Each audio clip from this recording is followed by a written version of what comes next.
I got to tell my story. So yes. Are you going to talk about feelings? I mean, they'll probably come up. I had some. Probably. Maybe. If I feel like it.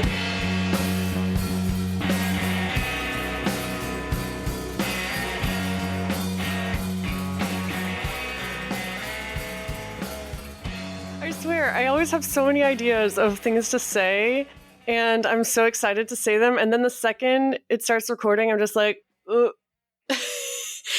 Also, I just started sweating profusely. That's my whole life. I have so many things that I feel profusely? that I feel like I have so many things I have to say, and then just someone asks me, like, speak, and I'm like, ugh. I'm not a trained seal. That's not what podcasting is it? No? We're recording on a Thursday night again. And I just had a... What?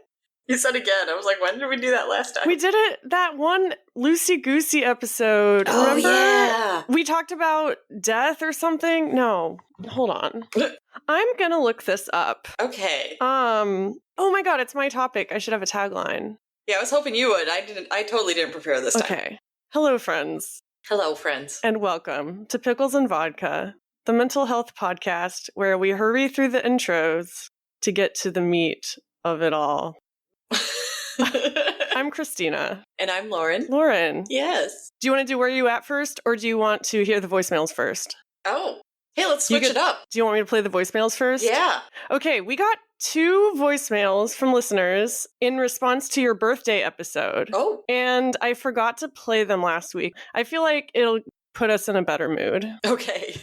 Not to assume that your mood is shitty, but... I mean, I was going to say this might be the episode where I fall asleep while we're recording. So. Oh man, are you saying I'm boring? No, I'm saying it's been an exhausting week. I know. All right, so this is the first one. Okay. Hey, you guys, it's Heather. I am not even done listening to this week's podcast, but I had to pull over because I was cracking up about the bagel. I am one of the people who was on that message board talking about For the Love of Nancy. And yes, the Holy Bagel of Wellness is quite the... I can't even, it was a whole thing. And I'm so happy to have heard that story again because I needed that in my life. And I'm going to send this so I don't get cut off. There's more, but real quick, for anyone who wants to send us a voicemail and not worry about time limits, you can go to speakpipe.com/picklesandvodka. And you can send us unlimited voicemails. That's it. It's really easy. Yeah. Here's the rest of her voicemail. And also, I wish that I could have sent a pre-recorded happy birthday message, but that's fine. Like, I'm on Peach, but not on Peach. And it's weird. It's just, yeah. But happy birthday, Lauren. This is late, but I want to say happy birthday. And I really am enjoying this Shoot the Shit episode. Wanted you guys to know that. It's good. So, yes. I love the Orion comment about all the vapes on the cake. That should be a new trend. But not just advocating saying hey and chiming in with the Holy Bagel of Wellness relation. So, take care. Bye. I want relations with a Holy Bagel of Wellness. I knew she would be one of the ones in particular that would love that comment. So yes. Thank you, Heather, so much for that. I wanted to play it before we got started because I think you and I often get really nervous about like sticking to an outline or not tangenting too much. But people like it when we just shoot the shit. Yeah. And I do think, anyway, here's the next one. Okay. I'm a little bit behind in listening to your show, but I was listening to the episode just now about Lauren's birthday. And it's like killing me. I'm like talking to myself in the car because I want to be part of that conversation. Because it's everything you guys are saying is absolutely true. And I just sent you a YouTube clip that I think I might have mentioned last week. But TED Talk. You were talking about aging and expectations and all the stuff that I love talking about so much. And I wanted to just remind you that from the outside perspective, you guys are doing amazing. And I know there's times when you probably look back and you're like, no, I feel like I haven't done well at all, but you have. Oh. I'm going to have to start taking notes when I listen to this show because it's really thought-provoking. And I truly appreciate that.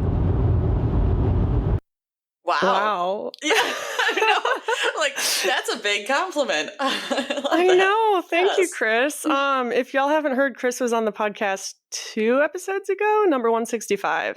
And it's great. And he'll be back, I'm sure. Yeah. I want to go on their podcast. They started their podcast again. Oh, yay. I think we brought them out of hiatus. It's all because of us. Yes. We got to stop saying the same things at the same I know. time. We did not plan this, guys. We never do. We never plan We don't have a anything. script. Well, We have an outline, but not a script. no, that's true. I do not do well with like detailed anything. Like I just need prompts. No, we tried to do a script once, remember? I don't remember what it was for. It was for our 100th episode. Yeah, asking for submissions. And oh, man, God, the quality was so bad too. I had to play it at the beginning of every episode leading up to it. And like, anyway, it was one of those things where I was like, okay, it's better than good. It's done. Yeah. Lauren, where are you at? Well, like I said, I am fucking exhausted. It has been a week. Well, you're taking over responsibilities for your pregnant coworker she had her baby, right? Yeah, she had the baby. I think it was either late Monday or it was Tuesday. But she's been out since late last week. Okay. So I've officially done this for more than a week, and I'm still alive. Yeah, but at what cost? That's what it feels like. So I got to tell my story. So yes, Are you going to talk about feelings? I mean they'll probably come up. I had some. Probably. Maybe. If I feel like it. But there are a lot of logistics to it, or rather, a lot of things that went wrong. Just start telling the story. Okay. Just start telling the story. Yeah. So yesterday, I feel like was my first big test of doing the kind of things that she does, because we have a coworker who's getting married soon, and we wanted to have a little like engagement party for him. Aw. Yeah. Well, our office seems to love any excuse to buy lunch for everyone. So that's what we were doing. Triggered. Yeah. But more so by a comment that was made later. But oh, God. So what he wanted was Crazy Bowls and Wraps. And is that a St. Louis chain or something? Yeah, I don't know if it's like a St. Louis chain or just kind of a Missouri area. I've never heard of it. Yeah, there's more than one location, but I definitely never heard of it before here. So the girl who I'm taking over for, she had set this all up beforehand. So all that I had to do is basically, the people were going to come in and ask for me. And what it was a kind of like go-between business that does like catering for business lunches and things. So it was kind of like this catering group would be picking up the order from Crazy Bowls and Wraps. A third party. Yes. So it gets to be about 15 minutes after they're supposed to be there. And that's not that late. I've learned I'm in Missouri where no one apparently gives a shit about being on time or anything like that. And it's lunchtime. But I'm thinking I'll take the initiative. I'll give them a buzz right away, make sure that everything's good. And I talked to somebody and they, look up the order and they're like, oh, so actually there was a problem with it. It got canceled because it got put through to a Crazy Bowls and Wraps that is not near you. And so we canceled it and reset it up through the nearest location to you. But for some reason, they still went to the old location. I was like, okay, well. Oh my God. Of course. Yeah. Well, sorry, Starbucks flashbacks. Well, it's going to get worse. Oh no. Because I was just, oh, well, of course something has to go wrong. But they're hopefully in transit at this point, and I could send like an office message out and be like, hey guys, sorry, there was a mix-up on their end. Lunch is going to be a little late. A half hour more goes by.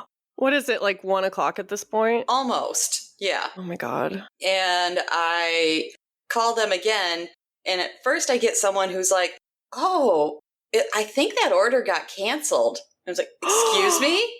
And she's like, can I put you on hold? And she puts me on hold. I sit on hold for another 15 minutes. No. At which point I start like frantically messaging my boss, letting him know. I'm like, God. I've just been sitting here on hold. It's possible the whole thing got answered. Do we have a plan B? The whole thing got canceled. And well, I don't even know yet. And he's just like, order pizza? And I was like, okay, great. And luckily, he sends in another coworker to help me, and I tell her what's up while I'm still on hold. And while I'm talking to her, they take me out off hold just to be like, hey, just want to make sure you're still there. We're still looking into it. And I'm just like, okay, just cancel the order. Whatever happened, just cancel it. And we go and we order pizza. Lunch doesn't get there until 1:45. It was supposed to be right at noon. We had invited our coworker, his fiance, to come in. So she's specially making the trip to come into our office for lunch. And this is all a freaking disaster. Oh my God. Wait, I need to let Fang in. Yeah, He's distracting me too okay. much. I'm sorry. Hold on. Fang, you were inside the whole time? What are you screaming at? Oh my God. I heard that, Ruby, this is your chance. Like the number of times I've had to say that. Oh, I just came in. The number of times you had to say what? I heard you say, Ruby, this is your chance. The number of times I've had to say that to my animals while standing at the door. I know. In or out, make your decision. They're so finicky, but we cater to their every whim. Speaking of catering. Oh yeah, oh my God, that was so good. We are so professional. But yeah, so wow. One of my other coworkers, when we didn't know what was going on and I was on hold, then he was like, well, I know where that Crazy Bowls and Rapids is. He's like, I'm just going to drive over there real quick. And somehow, even though like I canceled everything, they still had the order sitting there. Oh my God. So that's what I was going to ask because they probably already prepared it. Yeah. I've had that happen to me. Fang. What the fuck? It's a nightmare. Yeah, anyway, continue. Yes, but just, like he comes back like a little bit after we got the pizzas, so we have that, and then we have this whole like platter of wrap sandwiches, and I'm just kind of like, hey guys, if anyone wants to take food home, we have a shit ton now, and on top, hey, it's dinner. And on top of it all, what pissed me off is, so when I was asking the original catering company, like, can you give me an ETA on when this is going to get here? They're like, yeah, but it's going to take us a minute. Can we text it to you when we get it? And I was like, okay. And I stressed, I'm like, call this number, text this number, gave him my cell number because I knew that, my old coworker would have set that up. Yeah. And instead, they still send it to her. She's at the freaking hospital with her new baby, and she's, sending us messages like, oh no, I feel so bad. And I'm like, I feel bad. I can't believe they did that. Well, was it because her number was associated with the account or something? Yes. Okay. So you couldn't have known that. Well, no, but I suspected that. That's why I said, I was like, my number. Yeah. That wasn't on you. No, but. None of this was on you at all. Yeah. But it just was a disaster. Oh my God. And this is why, and I told everyone so many times, I was like, when we were sitting down talking about, who's going to take over different responsibilities of hers, and the idea of office lunches came up, I was like, this is the one I'm most nervous about. And my boss is like, why? Is it getting everybody's orders? Is it because, sometimes you have to go pick it up? And I was like, it's because this stresses her out the most, and I see it. So then, after all of that, I come home. And Pico has fleas. Oh, fuck. Yeah. Not the majestic floof. Yes. They were crawling through it. Oh my God. Okay, my cats are killing each other. I gotta let them. Sorry. Now they're both under the bed. You should have put them in the closet. Oh my God. Ruby dare raises her paw against me. Ow. Okay, I'm back. Okay. Anyway, your feelings. I was promised feelings. That's true. I guess my feelings were trying very, very hard not to let myself feel like a failure because everything went wrong. Oh, yeah. You were talking about the fleas on top of, which, again, outside of your control. Oh, of course. Yeah, I don't feel bad about that. That just makes me angry at this place because that's who I blame for that 100%. But the lunch disaster was like, okay, I had to remind myself the entire time, several times. It's like, it's nothing you did. Even though this looks terrible. When you have those feelings of failure, do you get physical reactions? Oh, yeah. What happens? Oh, Sorry. I am so sorry. Dude, I'm taking your collar off. Oh, now he's running away. I'm just going to leave my door open a crack. They can come and go as they please, and my roommate won't hear me because she is watching TV. Okay. Anyway, so what happens when you... I feel like something just happened. Lauren, wait, I'm turning my camera on. Okay. So you can at least see the craziness. Hi, Ruby. Thing is about to... Oh, look, you're nice and calm, causing no trouble, I can tell. No trouble whatsoever. Oh, he's coming under the bed. He's sneaking up on her. What does our podcast become? Hi, Fang. Now he's just... And they messed up the carpet? Okay, I'm turning my camera off. Okay. You were asking about, reactions. I was asking about your reaction to failure. I mean, I feel like it's the very obvious ones, which is that I go back to all of the negative coping stuff immediately. I mean, if I hadn't been, like at work at lunch, then I probably would have like poured myself a huge glass of wine or taken some edibles or something like that. But instead, I mean, and it wasn't even like I noticed as I was sitting there once, we got everything straightened out. It was a place that did kind of like the individual size pizzas. And I was like, yeah, they cut them in 6 pieces. And I had like one. And then I'm just kind of like sitting there and watching and just kind of like de-stressing and everything. And I was like, oh yeah, I forgot to eat lunch. Keep doing that. No, that happens to me too when I'm really stressed, especially if I'm stressed at work. Like I already don't like to eat at work in front of my coworkers. Yeah. Anyway, when you take edibles or you drink in response to these feelings of failure, do you feel like it suppresses your emotions or does it let you get in touch with your emotions and feel them? I feel like doing weed definitely suppresses it. That's what I have learned, to do that for sure if it just feels like it is literally too much and I need these feelings gone. Alcohol used to do that, but that's why now I've noticed that it's kind of a crapshoot. Sometimes it does, and sometimes it magnifies them and makes all the feelings worse. Yeah. So that's why, like I said, if I just feel like this is unbearable and I need a break, then I take weed. Just wondering. Yeah. Yeah. So where are you at? So I had some good news this week, actually. Wait. Oh, I All right.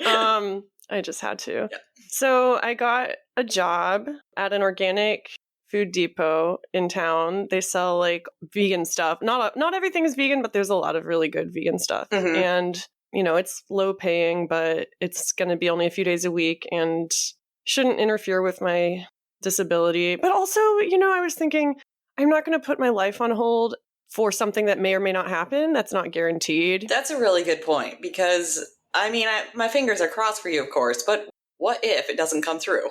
Exactly. And I literally can't afford to live off my savings any longer. Yeah. So yeah. And then the same day, I got an email from this helpline that I follow on Instagram. Basically, they sit with people on the phone while they administer drugs and make sure they don't overdose. Oh, wow. I didn't actually know what it was. Yeah, it's really cool. That's really cool. If you're someone who, uses substances and you're worried about overdosing, you can call this number. They ask you a few questions like, do you agree if you become unresponsive? Like they're supposed to call help. Okay. Essentially. Mm-hmm. So yeah, and then you just stay on the phone with them and make sure they're okay. Yeah, wow. It's really cool. And I had applied expressing interest in being an operator months ago. And they finally emailed me back yesterday and they want to interview me on Monday. Ooh. And it's a per diem, you get paid per call. So I'm guessing it's really flexible. Yeah. Which is amazing for me. Yeah. Yeah. So that was a really nice weight off my shoulders because as I've been saying, I've been depressed, I've been stressed, I've been just feeling really paralyzed. I feel like I couldn't really move forward until I had figured out the financial piece, I guess. Mm-hmm. And it felt good. But I noticed this week I'm struggling a lot more with the eating disorder.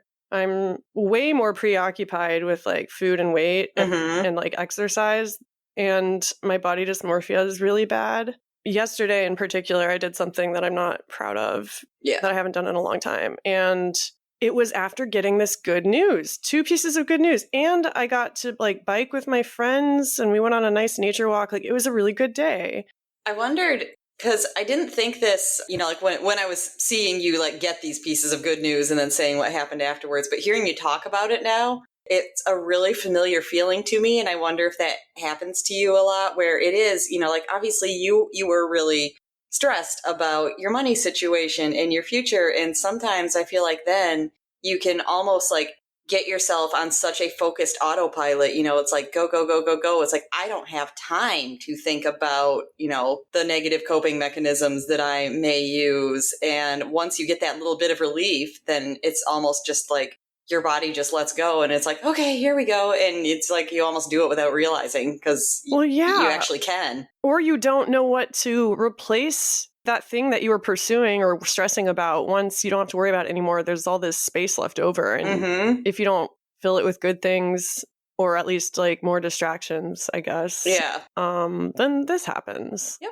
I talked about it with my therapist this morning, and I think a lot of it is I feel like I'm undeserving of the good things. Like I'm a fraud. There's a lot of the imposter syndrome we devoted an entire episode to.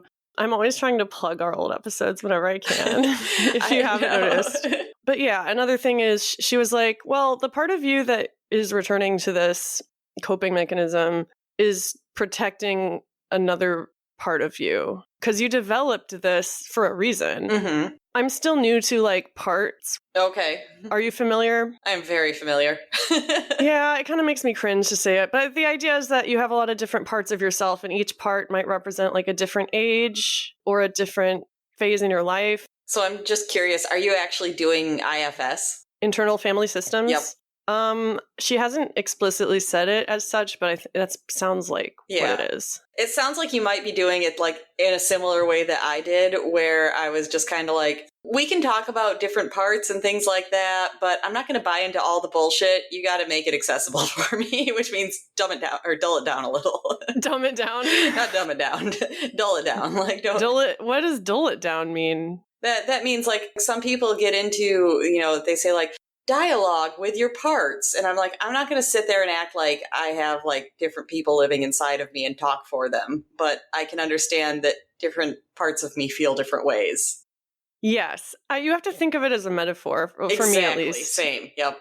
But this is relevant to the topic today, actually. Okay. Because one of the things that she suggested is maybe the part of me that's being protected by the eating disorder is the part of me that feels a lot of shame and fear just existing, the part of me that feels like they were sheltered for most of their lives and they don't have what it takes to succeed in the world or deserve good things. Those are parts of me that like I never really dealt with when I was younger. Well, yeah, because you had to protect them when you were younger. Well, yeah, I didn't have time to deal with this stuff when I was younger because I felt so rushed. Right. So hurried, if you will, which is the theme that I wanted to talk about today. Hurried child syndrome. Have you heard of it? I read that article that you posted. Yeah, I found this article, and also like this is not a conversation about this article. This was just a conversation about this topic as a whole. I'm not saying like I agree with everything that the article says, but I knew we would have thoughts on it. Yeah. So the article is called 3 Signs You Grew Up Too Fast, according to a psychologist. And it's written by Mark Travers. So hurried child syndrome is when children are pressured to perform and take on responsibilities at an early age, often at the expense of their natural developmental needs. While this can lead to impressive achievement in the short term, the long-term effects can be detrimental. And the inventor of hurried child syndrome was Dr. David Elkind. Okay. I was really diving into a deep rabbit hole. Like minutes before this, I was reading like a research paper on it. But basically, you're expecting children to be miniature adults. Yeah. I mean, right off the bat, what are your impressions? I mean, that is something that I relate to a lot, and it's something that has been, brought up in my years of therapy, that I didn't really get to be a kid and everything like that. I don't feel like you mentioned, one way that it seems like it could manifest is being pressured to basically like achieve things like, at a more grown up or adult level. And I don't feel like I got that so much. I felt like I just got a lot of, don't cause trouble, act like a grown up, don't be like ever yelling or running around or anything like that, even though that's what, say like a 4-year-old acts like. Yeah. Yeah, I feel like I got like heavily shamed that it's like, no, be a grown up. Like, but I'm not. I'm a kid.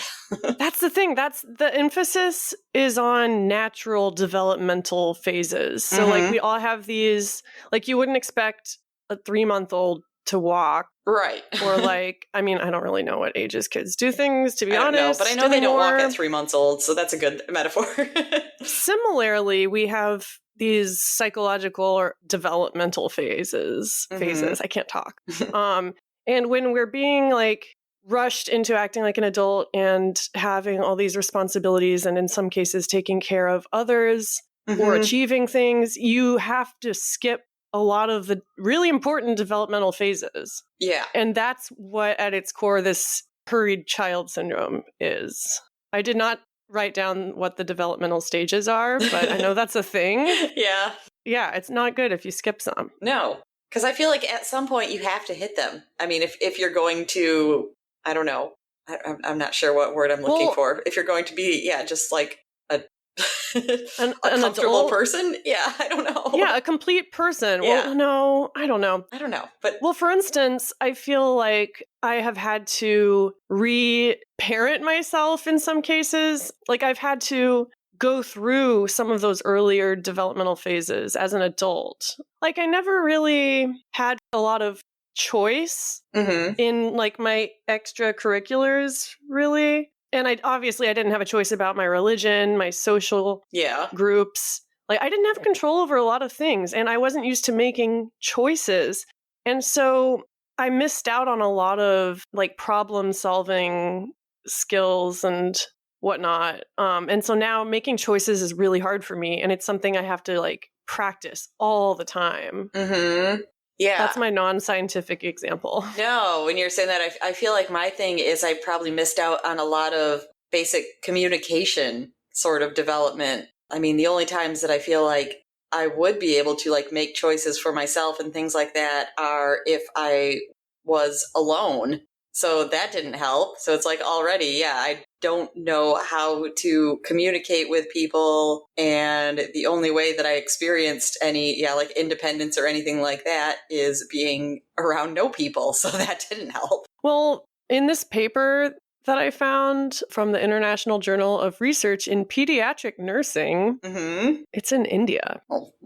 There's 3 causes that cause, oh my God, 3 main things that cause the hurried child syndrome. Okay. Parents, schools, and the media.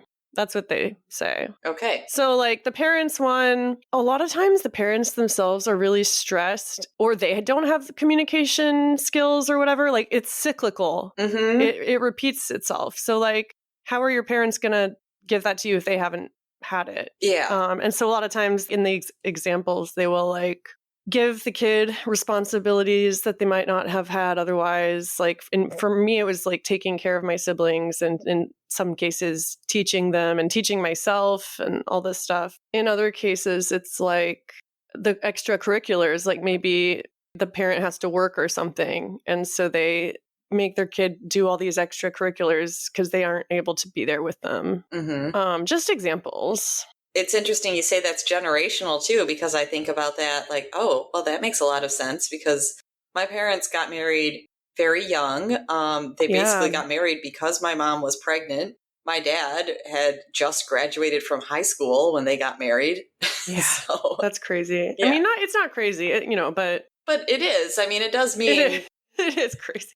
Yeah, but I mean, it is in that it does mean that you miss out on a lot because immediately, it's like they were kids themselves. Yeah, they're married. They have to find a place to live. They have to provide for a family. And my dad is 18.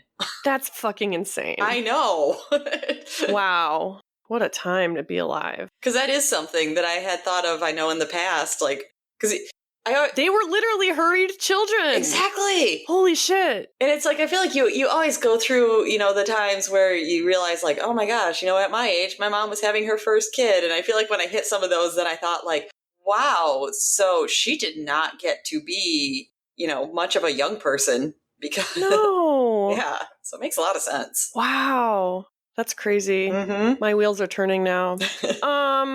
But yeah, the schools can cause hurried child syndrome because, schools don't really focus on individual kids. Mm-hmm. They're more like industrialized now. I've never been to public school. Yeah. So I don't really know what I'm talking about. But you can imagine how it would contribute to that. Yeah, especially like if I think about it, I could probably see the difference. I started out in small private Catholic school, and that, for all of its faults, it did feel more like they were concerned with the actual individual children. And then, I just got corralled into a public school. Yeah. Yeah. I will say I did get a lot of attention since I was homeschooled. I did have to do a lot of things myself, but our family was always really close. And, my senior year, I went to a private Christian school as well. And I had a similar experience. It was a graduating class of 13. And so, yeah, we got a lot of individual attention. And I'm grateful for that, at least. But the third cause that's stated in this paper, I feel kind of conflicted about. So oh, good. It's media. So did I. When you said that, that's the only one I was like, I don't know if I relate to that. So this author posits in 2019, this was written, mm-hmm. that media is responsible for hurrying children through both information and emotional overload. They're often exposed to information beyond their developmental needs and understanding, and they hurry our senses. It does come off as kind of scaremongering. Yeah. My problem was never the media. Same. I didn't have as much of it growing up. And I still got hurried child syndrome. Right. Yeah, especially like me in my, early developing years, 8, 9, 10 or something like that. I'm just like, yeah, there wasn't internet in the home even. So I just felt like you don't have as much. It was just kind of like there was corny sitcoms that we watched, but that's yeah. Well, I remember the day we got AOL on a CD-ROM. So do I. And we installed it. Anyway, so the signs of hurried child syndrome: debilitating fear of failure, struggle to enjoy downtime, disconnected from inner child. So the article lists a lot of symptoms that I won't get into all of them, but I did list the ones that I related to, and I feel like you will too. Fear of making mistakes. Yes. And fear of failure. Yes. As the oldest in my family, I felt like I couldn't make mistakes, but at the same time, I didn't have anyone showing me how to do things. Mm-hmm. And so it's just and also I thought that I would be punished by God if I did anything wrong. Yeah. And so I was just guilty and fearful all the time, just terrified of making mistakes. No wonder I have decision paralysis. Right. But yeah, that's what it made me think of. What about you? I need some water. I've been talking too much. Okay. Yeah, I feel the fear of making mistakes. I feel like today it definitely comes out a lot in work things. So, my work story was very relevant, apparently, to this. I know. It's perfect. As a kid, I've talked about this a little bit before, then I don't think that I was aware of it, but I was like, yeah, I think I was afraid of not being perfect because I always knew it's kind of like, my mom was supposed to have 2 normal daughters who, could both be what she wanted. And if there isn't one, there's another. But instead, it's all got to be me. Yeah, that's a lot of pressure. You're like the older sibling and the younger sibling in that way. Oh, yeah. I called myself that once. I said, I feel like I am the youngest middle only child. Yeah. Wow. The youngest middle only child. Yes, because I technically am the youngest. When my sister was there, it felt like I was the middle child because obviously she was, like a baby. Mm-hmm. And then when she was gone, then there's such a difference between me and my brother, he left for school and everything. And it just felt like I'm the only child. You've experienced it all. Except for oldest. Never really felt like the oldest. Well, that's a good thing. Another thing is feeling guilty for resting. Yep. Which we've both talked about this recently a lot. Talked about this a lot. Yep.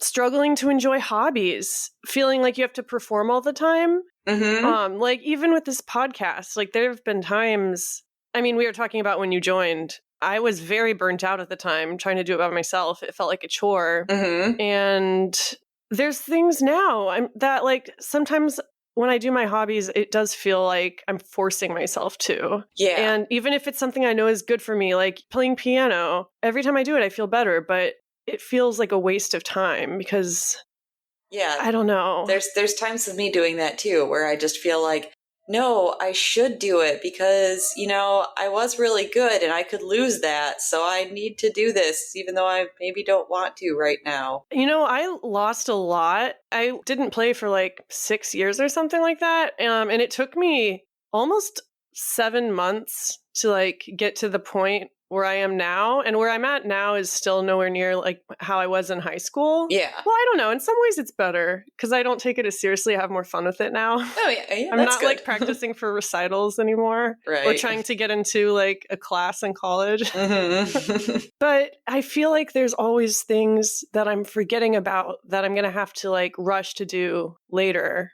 when I relax. I'm like today I took a nap after therapy, as I usually do, because I'm just like exhausted. And I didn't really fall asleep. I just closed my eyes and I kept looking at the clock like, okay, if I wake up now, I can get this stuff done. Like, what's the latest I can sleep in and still have time to get ready for the podcast and like all this stuff. And I had hours. Mm-hmm. I had like 3 hours and I had time to make dinner and all this stuff and still get what I needed done.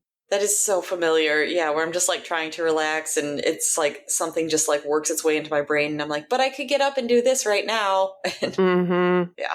Having trouble staying present because you're always worried about the next thing or you're worried about all the things you have to do. Or because you're undiagnosed ADHD. I knew you were going to say that. I mean, I am diagnosed ADHD now. Still haven't gotten treatment for it. I think it's because it's just therapy. Something I've been feeling like really heavily. And I don't know if it's because I have like the extra work responsibilities, but I just have felt like, oh my God, brain, just do what you're supposed to. Yeah, it's been so bad for me this week. Mm-hmm. Like, so bad. To the point where I can't like decide what to eat for breakfast and then I like get distracted. The phone doesn't help. The media. No. The media. Yeah. It's all because of the media. For real though. What do you think? Okay, we've never really talked about inner child stuff on here in depth. Mm-hmm. And that will be another episode because it's something I've been talking about with my therapist a lot. Okay. But that seems like the most obvious sign of hurried child syndrome is just you're just so disconnected from your inner child. And that means like dismissing playful activities as frivolous. Mm-hmm. And yeah, like you said, feeling like you kind of missed out on childhood. Yeah. And for me, it presents as like this sense of nostalgia for something that I never had. Oh my gosh. Like wistfulness. Yes. I can tell you have a lot of thoughts. I do. Because I'm thinking like, I have had so many times where I have wished somebody would give me an excuse. Like, I want somebody to insist to me to be like, clearly you missed out on all these things being a kid. Your homework is to, go do something and have fun like a child. I'm just like, I would just kill for that opportunity. But well, you know where we get to act like children? In treatment? Yes. You're literally like, anyone who has been to the psych ward or to treatment for any sort of mental health condition will probably know that you just end up coloring a lot, doing a lot of puzzles. We did diamond art last time. There's a lot of diamond art. Yes. Yeah, we did a lot of fun stuff. we invented a game called Ball. Ball? Yes. BALL? Yes. It's because it was this kind of, I don't know, like, it was maybe like volleyball size, but it kind of was more like a kickball. And we got in a circle and it was a collaborative game of keeping it in the air. And it was a combination of like baseball and volleyball and kickball and all sorts of different things. So we're just like, we're just playing ball. We're just playing ball. Yeah. Sports ball. I also feel like in treatment, you are all allowed to be kids regardless of your age. Like we all kind of felt like conspirators. Yep. Or like peers, I guess. Like you're all in this position where you are being treated like a child. Like, let's be real. True.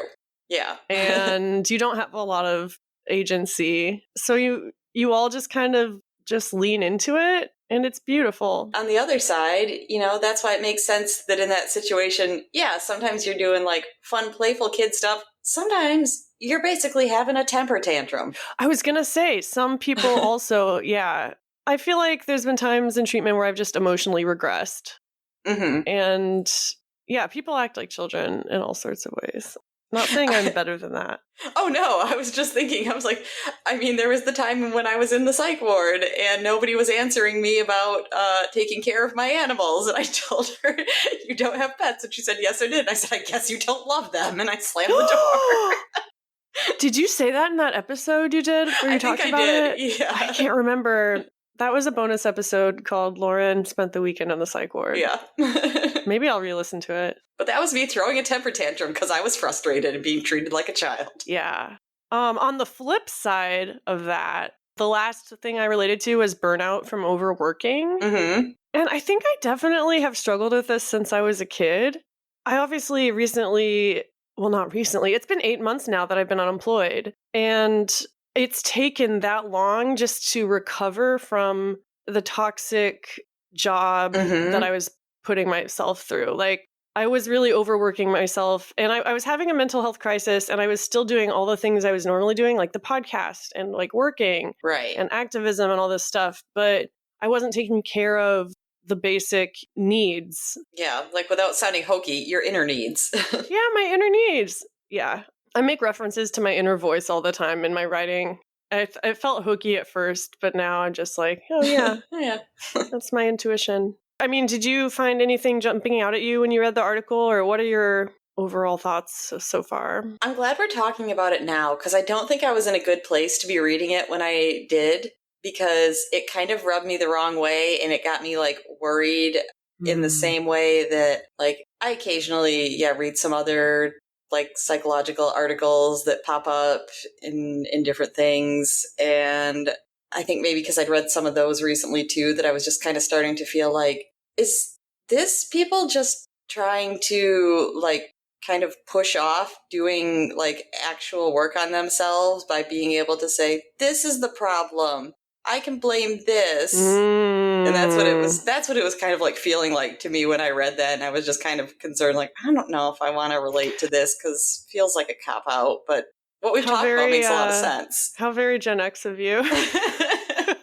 No, I was just listening to Chris's podcast, The Unfocused Writer. They put out a new episode, like I said, and they were talking about how everyone has to have like ADHD these days, or like autism. You know, people are all of a sudden getting diagnosed with ADHD and autism left and right, or so it would seem. Yeah. If you go on TikTok. But like, yeah, they were talking about it like kind of like you, because they're Gen X. And I was thinking, oh, but it's so great that they're finding out now.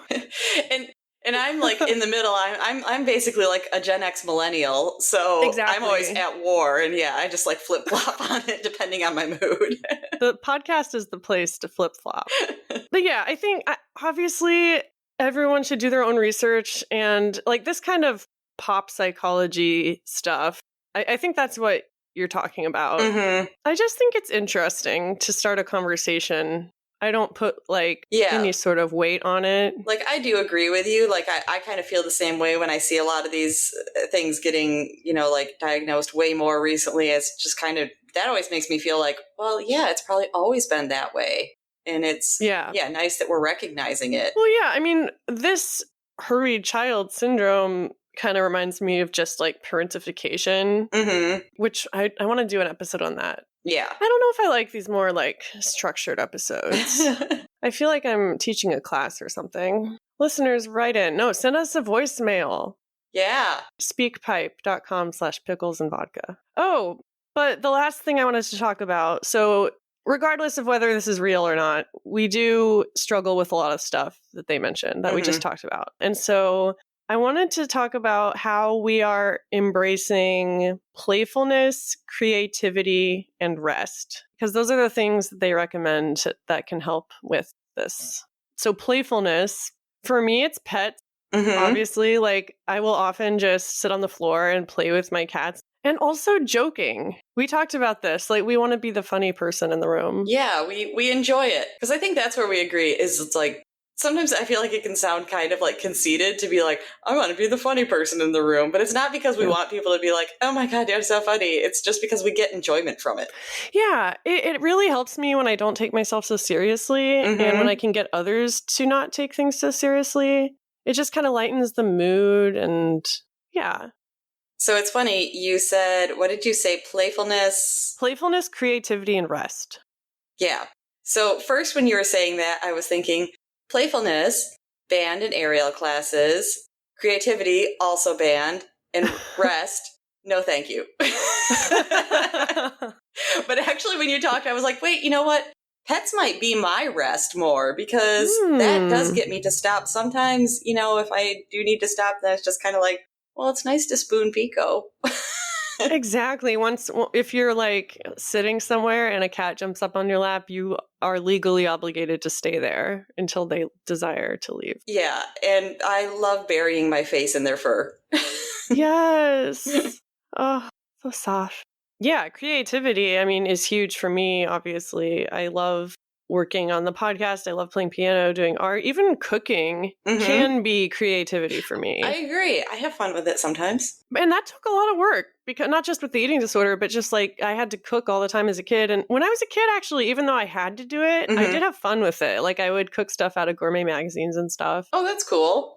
America's Test Kitchen, anyone? I think because I found out later that when I was growing up, my mom hated to cook. She just did because she was the stay-at-home mom. Yeah. So I feel like, yeah, like being taught growing up, like basic cooking skills was being taught by someone that hated it. So I didn't enjoy it. But when I was an adult, then I learned to enjoy it. Yeah. Have you made anything good lately?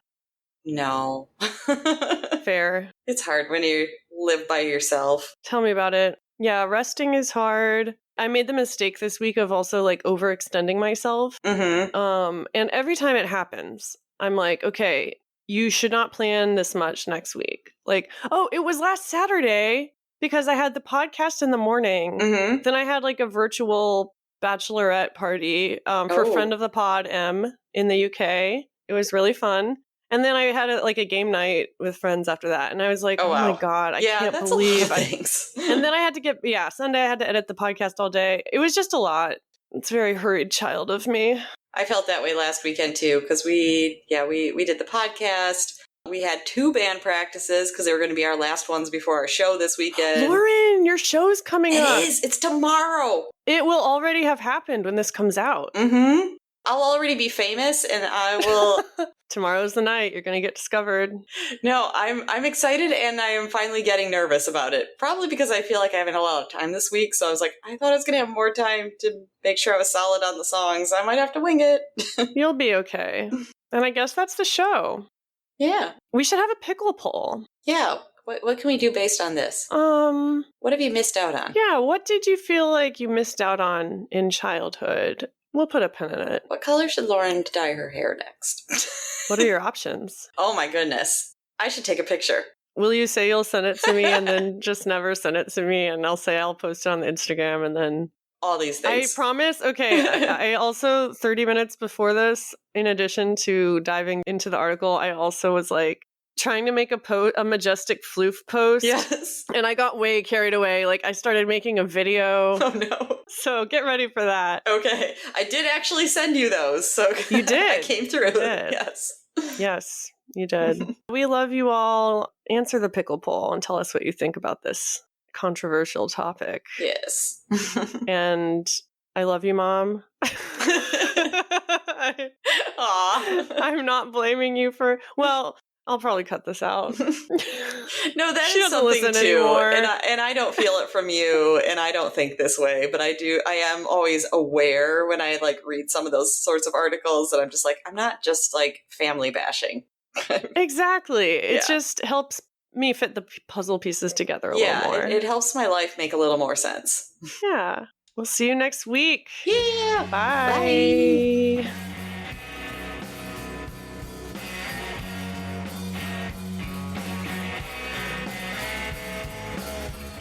If you like what you heard, don't forget to tell a friend about our podcast. You can direct them to picklesandvodka.substack.com, where they can find our entire archive and also get access to our chat. We're on Instagram at Pickles and Vodka Podcast. facebook.com/pickles and vodka podcast, and youtube.com/@picklesandvodkapodcast. My Instagram is @xtinajumper, and Lauren is @LaurenAFH. We'll see you next week.